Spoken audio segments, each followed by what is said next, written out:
আসসালামু আলাইকুম প্রিয় দুষ্টমণিরা, আশা করছি সবাই ভালো আছো। চলো আজকে আমরা প্রাথমিক বিজ্ঞান পঞ্চম শ্রেণী অধ্যায় 6 এর বাকি অংশটুকু দ্বিতীয় পর্ব শুরু করি।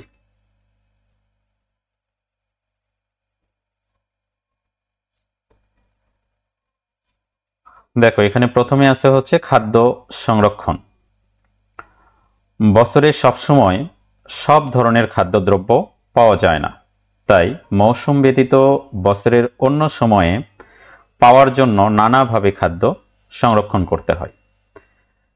তাহলে আমরা একটা খাবার যদি বছরের সারা বছর পেতে চাই, তাহলে সেই খাবারটা অবশ্যই আমাদের সংরক্ষণ করতে হবে, কারণ সারা বছর একটা খাবারের মৌসুম থাকে না, ফলের মৌসুম বা খাবারের মৌসুম থাকে না। তাহলে কিভাবে আমরা সেই খাদ্যগুলো সংরক্ষণ করতে পারি, চলো আমরা বিষয়গুলো জেনে আসি। আমাদের এরকম কিছু কাজ দেওয়া হয়েছে, এখানে কিছু খাদ্যের নাম দেওয়া হয়েছে, যেমন মাছ, মাংস, সেটা হতে পারে গরুর মাংস, মুরগির মাংস, মাছ, দুগ্ধ জাতীয় খাদ্য যেমন দুধ, মাখন, দই, শাকসবজি, ফলমূল, এগুলো বিভিন্ন ধরনের খাবার। এগুলো আমরা কোনটা কিভাবে সংরক্ষণ করতে পারি? তাহলে মাংস বা মাছ এগুলো আমরা কিভাবে সংরক্ষণ করতে পারি? এটা আমরা ফ্রিজে বা হিমাগারে সংরক্ষণ করতে পারি। দুগ্ধজাত খাদ্য যেমন দুধ, মাখন, দই, এগুলো কিভাবে সংরক্ষণ করতে পারি? এগুলো আমরা ফ্রিজে সংরক্ষণ করতে পারি। শাকসবজিটাও আমরা ফ্রিজে বা হিমাগারে এগুলো আমরা সংরক্ষণ করতে পারি। ফলমূলও আমরা কি করতে পারি? ফ্রিজে সংরক্ষণ করতে পারি। তাহলে ফ্রিজ এবং হিমাগার এই দুইটা জায়গাতেই আমরা সবগুলো করতেছি। ফ্রিজ তো আমরা চিনি, এই যে ফ্রিজ, আর হিমাগারটা হচ্ছে এরকম একটা আবদ্ধ ঘরের ভেতরে এসি দেওয়া থাকবে, তো এর ভিতরে এরকম বিভিন্ন তাক দেওয়া থাকবে, এর ভিতরে খাবারগুলো সংরক্ষণ করে রাখা হবে, যেটা বছরের বিভিন্ন সময় যাতে পাওয়া যায় খাবারগুলো। তো চলো পরে দেখি।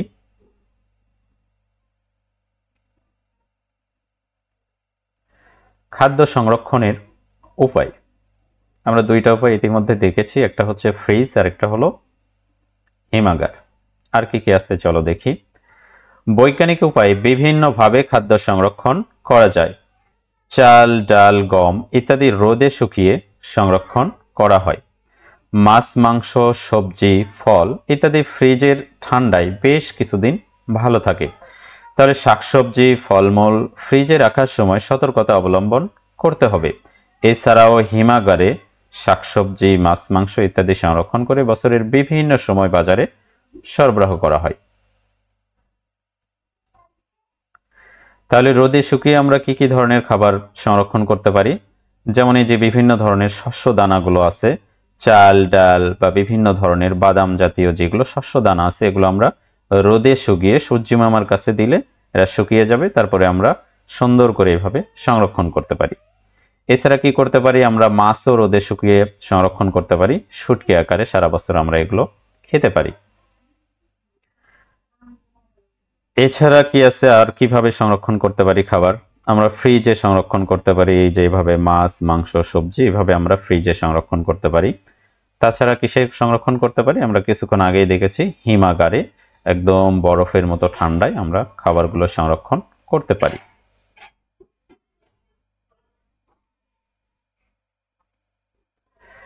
আর আমরা কিভাবে খাবার সংরক্ষণ করতে পারি চলো দেখি। যেমন ফলমূল আছে, এগুলো প্রক্রিয়াজাত করে তৈরি জ্যাম, জেলি, আচার ইত্যাদি হিসেবে বায়ুরোধী পাত্রে অনেক দিন সংরক্ষণ করা যায়। দেখো, আগে আমরা কি করলাম? রোদে শুকিয়ে সংরক্ষণ করলাম, তারপরে আমরা হচ্ছে হিমাগারে বা ফ্রিজে সংরক্ষণ করলাম। এখন আমরা ফলমূলগুলো কিভাবে সংরক্ষণ করতে পারি? জ্যাম, জেলি বা আচার আকারেও সংরক্ষণ করতে পারি।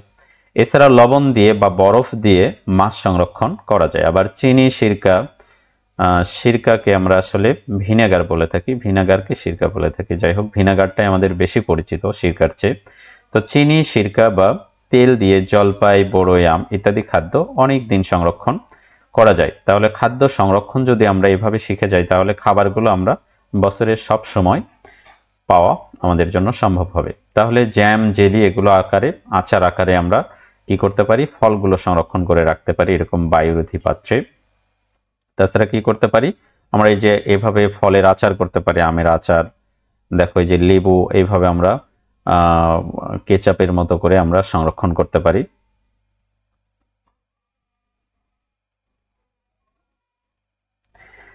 দেখো এইভাবে আমরা বিভিন্ন ফলগুলো কি করতে পারি, বায়ুরোধী পাত্রে আমরা এই সুন্দর করে সংরক্ষণ করতে পারি বছরের বিভিন্ন সময় এগুলো পাওয়ার জন্য। তাছাড়া মাছ আমরা কিভাবে সংরক্ষণ করতে পারি, এই যে লবণ দিয়ে আমরা মাছ সংরক্ষণ করে রেখে দিতে পারি, আমরা বরফ দিয়ে এইভাবে মাছ সংরক্ষণ করতে পারি যাতে এগুলো দীর্ঘদিন ভালো থাকে। এছাড়া ভিনেগার বা সিরকা দিয়ে আমরা সংরক্ষণ করতে পারি এরকম ভিতরে ডুবিয়ে রেখে। এছাড়া জলপাই আমরা কিভাবে জলপাই থেকে আমরা তেল তৈরি করতে পারি বা তেলের ভিতরে জলপাই সংরক্ষণ করতে পারি, এইভাবে আমরা জলপাইগুলো সংরক্ষণ করতে পারি।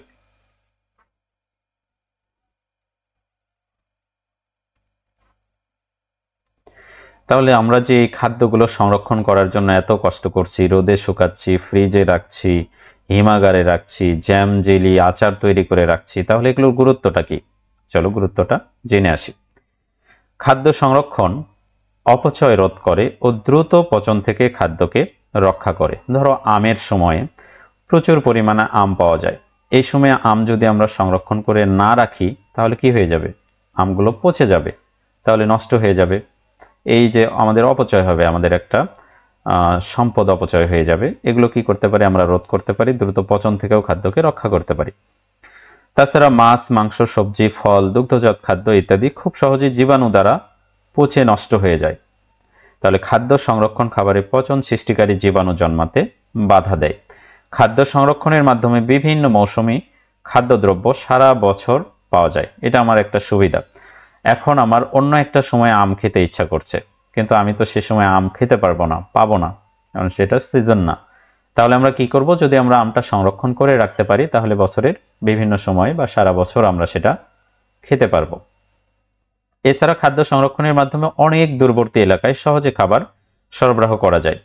এখন ধরো পদ্মার ইলিশ মাছ, এটা যদি শুধু সেই পদ্মা নদীর আশেপাশের লোকগুলোই যদি তাজা মাছ নিয়ে আসে এবং অল্প সময়ের মধ্যে তারাই যদি শুধু পায়, এটা যদি দূরবর্তী কোথাও পৌঁছানোর প্রয়োজন হয়, পৌঁছাতে তো হবেই, কারণ হচ্ছে সেখানকার লোকজন তো সব শেষ করতে পারবে না, আর এটা আমাদের রাষ্ট্রীয় একটা সম্পদ। এটা যদি আমরা দূরবর্তী জায়গায় পৌঁছাতে যাই তাহলে অবশ্যই এই মাছটা যাতে পচে না যায়, জীবাণু দ্বারা সংক্রমিত না হয়, তাহলে কি করতে হবে? এটাকে আমাদের সংরক্ষণ করতে হবে কি দিয়ে?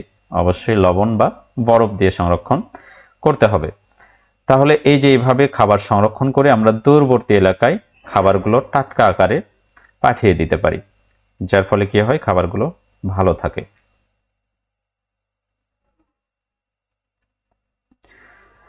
এখন কোন খাবারগুলো আমাদের কম খাওয়া উচিত, আমাদের কোন খাবারগুলো খাওয়া উচিত সেগুলো দেখলাম, এবার কোন খাবারগুলো কম খাওয়া উচিত এই বিষয়গুলো জেনে আসি।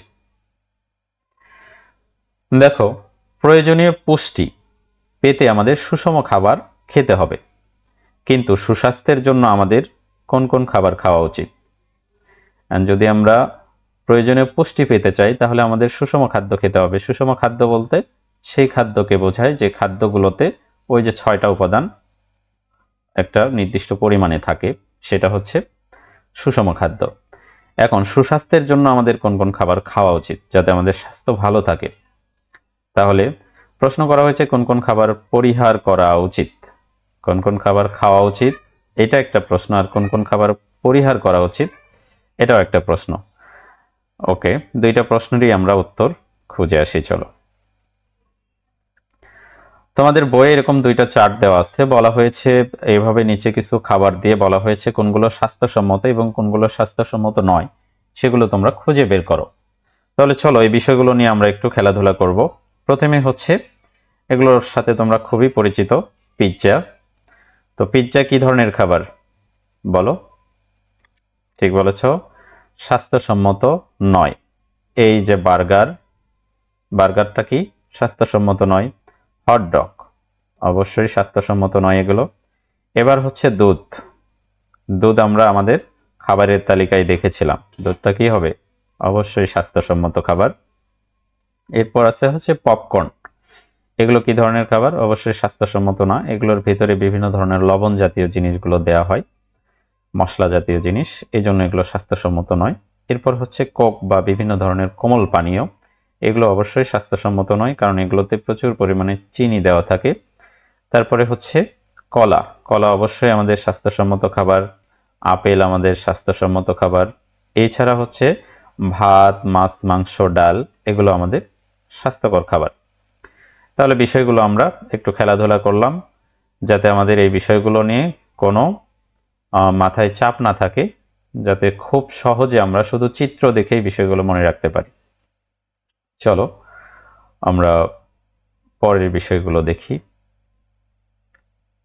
তাহলে এখান থেকে আমরা যা বুঝলাম সেটার একটা সারসংক্ষেপ এখানে দেওয়া হয়েছে, যে কোন কোন খাবার নিয়মিত খাওয়া উচিত এবং কোনগুলো কম খাওয়া উচিত তা জানা জরুরি। তাহলে আমরা খাবারের ভিতরে দেখলাম যে কিছু খাবার খাওয়া উচিত, কিছু খাবার খাওয়া উচিত না, অর্থাৎ কিছু খাবার স্বাস্থ্যকর যেগুলো খাওয়া উচিত, কিছু খাবার হচ্ছে স্বাস্থ্যসম্মত নয়, এই খাবারগুলো খাওয়া উচিত না। তাহলে আমাদের অবশ্যই জানা দরকার যে কোন খাবারগুলো খাওয়া উচিত আর কোনগুলো কম খাওয়া উচিত। কিছু খাদ্য রয়েছে যেগুলো স্বাস্থ্যের জন্য ভালো নয়, আবার কিছু খাদ্য রয়েছে যা শরীরের প্রয়োজনের তুলনায় অতিরিক্ত পুষ্টি উপাদান সরবরাহ করে, যেগুলো আমরা দেখে আসলাম কিছুক্ষণ আগেই। দেখো, কৃত্রিম রং ও রাসায়নিক পদার্থ মেশানো খাদ্য। কৃত্রিম রং আমরা জানি যে খাবারকে অনেক সুন্দর দেখানোর জন্য, লোভনীয় দেখানোর জন্য যে রংগুলো ব্যবহার করা হয় এগুলো হচ্ছে কৃত্রিম রং, এবং রাসায়নিক পদার্থ মেশানো হয় কিছু খাদ্যে। চলো আমরা বিষয়গুলো বিস্তারিত জেনে আসি। খাবারকে আকর্ষণীয় ও লোভনীয় করতে কোনো কোনো খাবারে কৃত্রিম রং মেশানো হয়, যেমন মিষ্টি, jelly, chocolate, ice cream, cake, chips, কোমল পানীয় ইত্যাদিতে কৃত্রিম রং রয়েছে। কোনো কোনো কৃত্রিম রং মেশানো খাবার মানুষের ক্যান্সার, অমনোযোগিতা, অস্থিরতা ইত্যাদি রোগ সৃষ্টি করতে পারে। তাহলে এগুলো শুধু আমাদের শরীরের জন্য খারাপই না, এগুলো আমাদের অনেক বড় বড় রোগ সৃষ্টি করতে পারে। দেখো, ক্যান্সারের মতো রোগ, অমনোযোগিতা, কোনো বিষয়ে যদি অমনোযোগী হয় কেউ, তাহলে তার দ্বারা ভালো আসলে কোনো কিছু সম্ভব হবে না। কোনো কিছুতে যদি আমরা মনোযোগ দিতে না পারি, সে বিষয়গুলো আমরা ভালোভাবে আত্মস্থ করতে পারবো না। আমাদের ভিতরে অস্থিরতা যদি বেড়ে যায়, আমরা হঠাৎই রাগ করব, যার ফলাফল আসলে অবশ্যই খারাপ হবে। তাহলে এই যে কৃত্রিম রং এবং রাসায়নিক পদার্থ মিশিয়ে যে খাবারগুলো লোভনীয় করা হয়, আকর্ষণীয় করা হয়, এগুলো আমাদের শরীরের জন্য অবশ্যই ভালো না। তাহলে এখানে কি কি ধরনের খাবারের কথা বলা হয়েছে? মিষ্টির কথা বলা হয়েছে, বিভিন্ন ধরনের আইসক্রিমের কথা বলা হয়েছে, কেকের কথা বলা হয়েছে। এগুলো রং দিয়ে দেখো কত সুন্দর, আকর্ষণীয়, দেখলেই মনে হয় যে একটু খেয়ে আসি, কেমন দেখি। তো এই যে বিষয়গুলো, এগুলো আমাদের শরীরের জন্য ভালো না। খাবারগুলো আরো সুন্দর করে আমরা দেখি। দেখো, বিভিন্ন ধরনের মিষ্টি, এরকম কালারিং মিষ্টি, বিভিন্ন ধরনের ধরো এরকম জ্যাম জেলিগুলো আছে, এত সুন্দর রং করে যে দেখলেই খেতে ইচ্ছা করে। তারপর বিভিন্ন ধরনের চকলেট আছে, আইসক্রিম, বিভিন্ন ধরনের যে এগুলো কেক আছে, এগুলোর চেহারা দেখলেই মনে হয় যে এগুলো অমৃত সম, এগুলো খেতেই হবে, কিন্তু এগুলো খাওয়া অবশ্যই আমাদের শরীরের জন্য ভালো না। দেখো, চিপসগুলো আছে বিভিন্ন ধরনের কোমল পানিগুলো আছে, এগুলো এগুলো অবশ্যই আমরা কি করব? পরিহার করব, এবং যদি খাইও খুবই অল্প পরিমাণ। এগুলো যদিও জানি আমরা এগুলো স্বাস্থ্যের জন্য ভালো না, তবে আজ থেকে কি করব? আমরা এই খাবারগুলো অবশ্যই পরিহার করে চলব। যদি খেতেই হয় খুব অল্প পরিমাণে খাবো।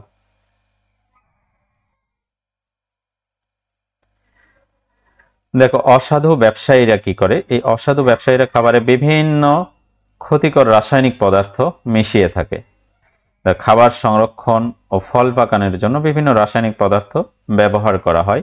এই সকল ক্ষতিকর রাসায়নিক পদার্থ মিশ্রিত খাদ্য গ্রহণের ফলে বৃক্ক ও যকৃৎ অকার্যকর হয়ে যেতে পারে। তাহলে এটা কিন্তু আমাদের শরীরের জন্য খুবই ভয়াবহ। আমাদের বৃক্ক বা কিডনি, যকৃৎ বা কলিজা এগুলো কি হয়ে যেতে পারে? একদম অকার্যকর হয়ে যেতে পারে। আবার ক্যান্সারের মতো রোগও হতে পারে। তাহলে এগুলো কতটা ক্ষতিকর? তাহলে আমাদের কি কি সমস্যা হতে পারে? সমস্যাগুলো কি কি ছিল? একটা হচ্ছে বৃক্ক। চলো আমাদের অঙ্কনগুলো দেখি আমরা। বৃক্ক, ক্যান্সার এবং যকৃৎ, একটু অঙ্কনটা শেষ হোক, আমরা তারপরে দেখে নিই।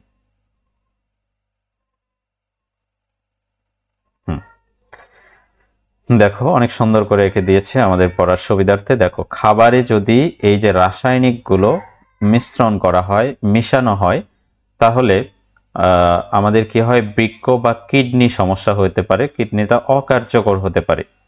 এই যে এগুলো হচ্ছে আমাদের কিডনিটা হচ্ছে আমাদের মূত্রথলির সাথে এটার সম্পর্ক। তাহলে এটা অকার্যকর হলে আমরা অসুস্থ হয়ে পড়ব, গুরুতর অসুস্থ হয়ে পড়ব। এছাড়া এই যে যকৃত মানে হচ্ছে আমাদের কলিজা বলি আমরা যেটাকে, এটা হলো যকৃত। এই যকৃত অকার্যকর হয়ে যেতে পারে, যার ফলে আমাদের শরীরটা স্বাভাবিক থাকবে না। এছাড়া আরো ভয়াবহ অবস্থা হতে পারে, আমাদের ক্যান্সারের মতো রোগও হতে পারে। তাহলে অবশ্যই এই খাবারগুলো থেকে আমাদের সাবধান থাকতে হবে, যে খাবারগুলোতে রাসায়নিক মিশ্রিত থাকে।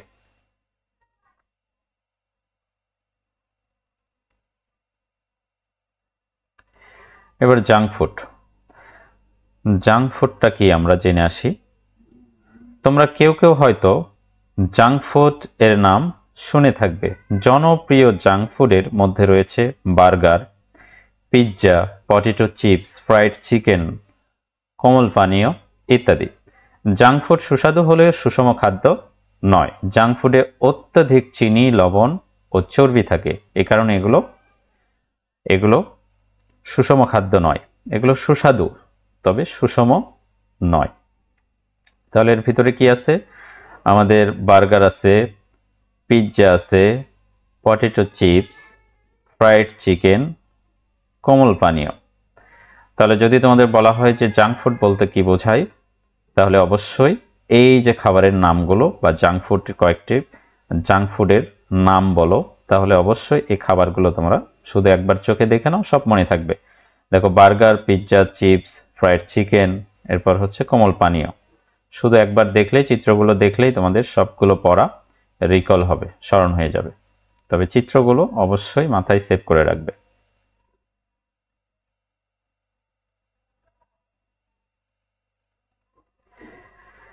দেখো, এসব উপাদান আমাদের শরীরে পরিমিত পরিমাণে প্রয়োজন, কিন্তু জাঙ্ক ফুডে এসব উপাদান মাত্রাতিরিক্ত থাকায় শরীরের জন্য ক্ষতিকর। তাহলে এই যে লবণ, অত্যাধিক চিনি, চর্বি, এগুলো আমাদের শরীরের জন্য খুবই কম পরিমাণ দরকার, কিন্তু এগুলো যে খাবারগুলো আমরা দেখলাম জাঙ্ক ফুড হিসেবে, এগুলোতে মাত্রাতিরিক্ত থাকে, একদম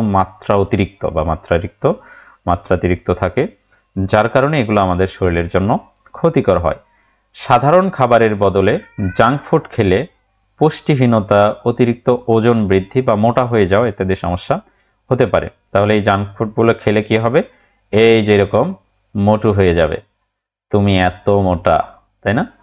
তো যাই হোক, এই যে দেখো, এই খাচ্ছে, একটা মুখে দিয়ে আসছে হটডগ, আরেকটা কোমল পানীয় হাতে নিয়ে আসছে, সামনে আরো রাখছে, খেতে ভালো লাগবে, তবে এগুলো অবশ্যই সুষম খাবার নয়, আমাদের স্বাস্থ্যসম্মত খাবার নয়। তাই খাবারগুলো থেকে আমরা বিরত থাকার চেষ্টা করব। আমার মনে হয় আজকের ক্লাসটা তোমরা এনজয় করেছো। পরবর্তী ক্লাস দেখার জন্য অবশ্যই তোমরা চ্যানেলটা edu-view-bd চ্যানেলটা সাবস্ক্রাইব করে রাখবে, যাতে পরবর্তী ভিডিওগুলো সবার আগে তোমরা পেতে পারো। ধন্যবাদ সবাইকে।